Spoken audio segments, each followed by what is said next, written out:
до ден днешен не е съвсем ясно дали бай Васил се преселва в Горна Диканя, за да се скрие от края на света, или просто се самонастанява в стара селска къща, изгонен от жена си.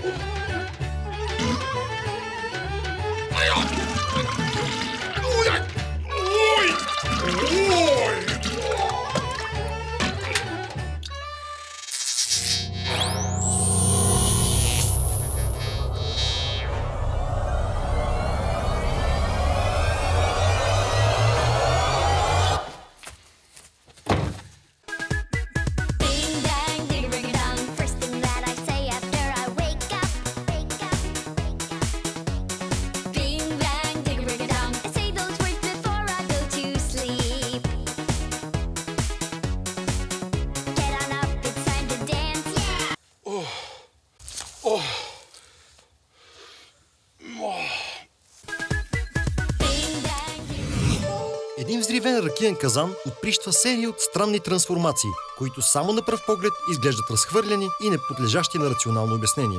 Вече втора поредна година бай Васил се превръща в супергерой след всяко посещение на външния си нужник. От най-ранни времена наричаме подобни явления Miracles, демек чудеса.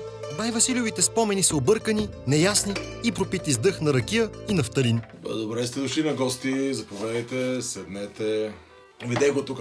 Водихме едно пикник с жената и децата, още тогава бяхме наред. 2011-та, накрая го видяхме и тогава, като казаха за она планета, дето иде,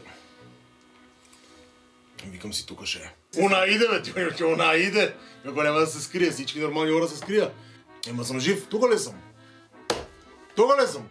Не, кажи ми, тук ли съм? Аз си колим тук свинки, имам отвънка на мъгла. Последната запад вземах, купихме 2 палета с русинско варено. У нас си беше луд и си ме изгони от нас. Викате, децата те гледат, луд. То няма, то баща ли си ти, вика, ти си пияница, вика. Аз не пием, аз никога съм пил. Това не е проблем. Но само отварям към бидоно с ракия, че бех събрал едни джанки, много джанки такива петровки. Големи, жълти петровки, много хубави. Варим се ракия, точно протако потече. Мани... 60-70 градуса протече, признавам. И аз да я пробвам, ще ме извинявате аз тук. И що стана, що гръмна, що лумна, що стана? Явно иде крайо. Те не бяха оцелили майите. Иде крайо, гръмна, лумна. Будим се на сутринта.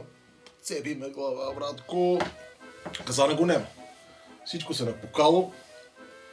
А мене ми е убаво, бе. И от некъде нещо прозвъне и като такова, като ти догодото, викам, че трябва да ходим да изтропам, че то знаеш, то като... Излиза навънка. Един лъв. Един як. Съм маш. Аз бех едно време да таков. То това маш ли? То това не е човек. То това е да го отрепеш, така да го мрапа да го трепеш. И се пищи да си ебе майката. И викам, това там се пищи, аз няма как да стигна. Оттам и докато цигам няма да стигам, затичал съм се и съм отишъл там. Туристи, браки.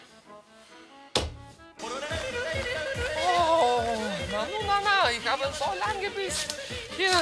Oh, was für eine schöne Natur.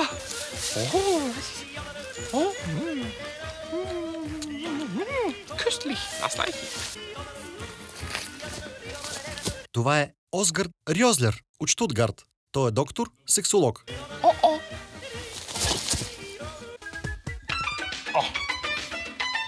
Козане.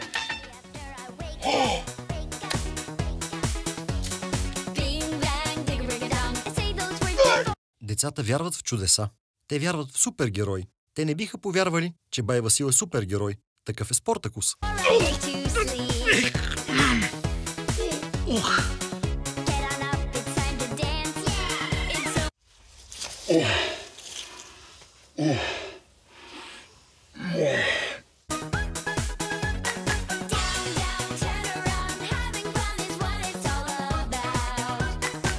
Спартакус! Хилфе! Чакай, ще помогна. Ти турист някакъв. Хилфе! Чакай. Спартакус! Той!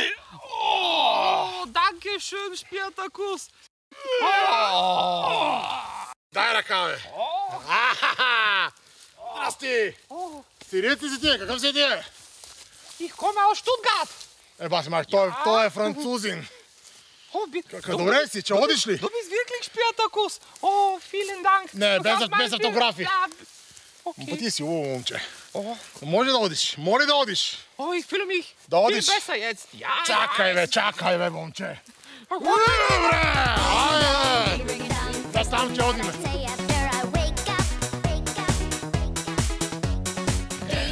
Сега ще то оправим аз. Татювата. Сега ще то оправим, момче. Колко съм обрил като тебе.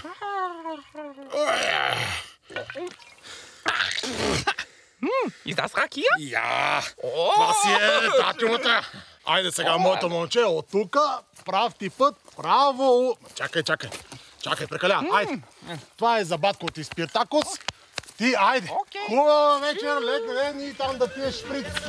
Айде.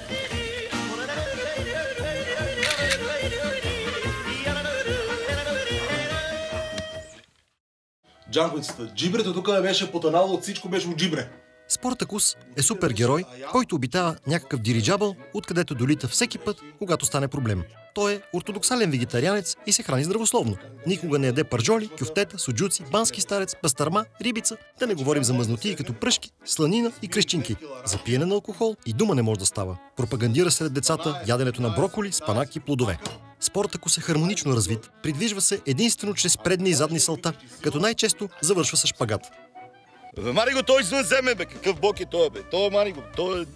И на халите няма такива, бе, брат. Моля ти се. Емануел, маршруткаджията, работи 2 на 2. 2 дни кара маршрутка, 2 дни е съсед на бай Васил. Това е ритъм, на който могат да издържат само най-подготвените представители на човешката раса. Абе, какво ти кажам, аз преди 3 години тук взимах това парцел, е тук от оградата на там. Само е то, бе, погледни го, бе. И лисица ми пусна от двора и я храни, бе. Да ми изяде тук яйцата, бе. Ама той е записал, ама си е писал негови имоти и я храни. Разбираш, иска да взима европейски субсидии. Бе, аз го знам, ама нищо, айде. Какъв супергерой е то. Да не ходил на избори нещо. Моля ви се. Кое да го дразни, бе? То вече е есенно време, какви ягоди, той само ракия пие. Мани го то. Добре, че още не си е направил резервната туалетна, защото аз му докарах една туалетна чиния там у мазето, викам, сложи тук, защото всеки път на една чиния и това много става, нали, неприятно. И туалетна хартия съм му носил от града, от втора линия, там като бехме до Фантастико. И после го видим, то само вари ракия и се напива, бе. И лисица докара. Абе, аз имота това ще го оправим, обаче да не ми се качи маршрутката, ако ауди до градо, защото ще го тепам. Ще го оставим там от това. И какво ми е на мен? Верно, имам малки проблеми с трактор.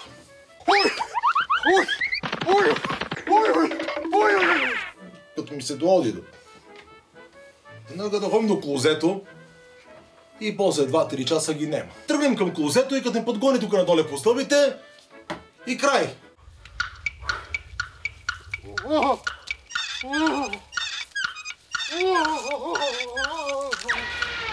И нема, и 2-3 дни по-събуни с тук оливалата, нещо. Сигурно съм придал, копал се, барега мамата. Всеки път. Това проблем ли е? Кой няма проблеми? Това да ти е проблема, колозето да ти е проблема.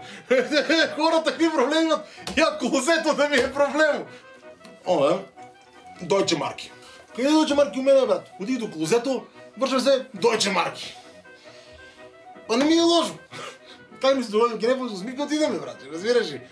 Значи аз всеки път възнаграждавам клозето с един голем подарък.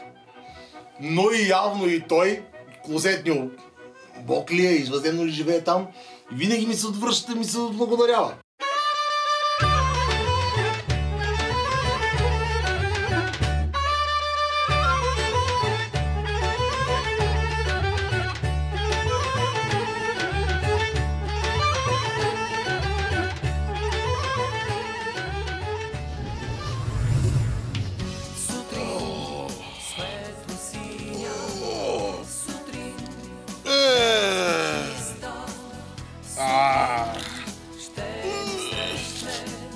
Аз съм ходил до клозето.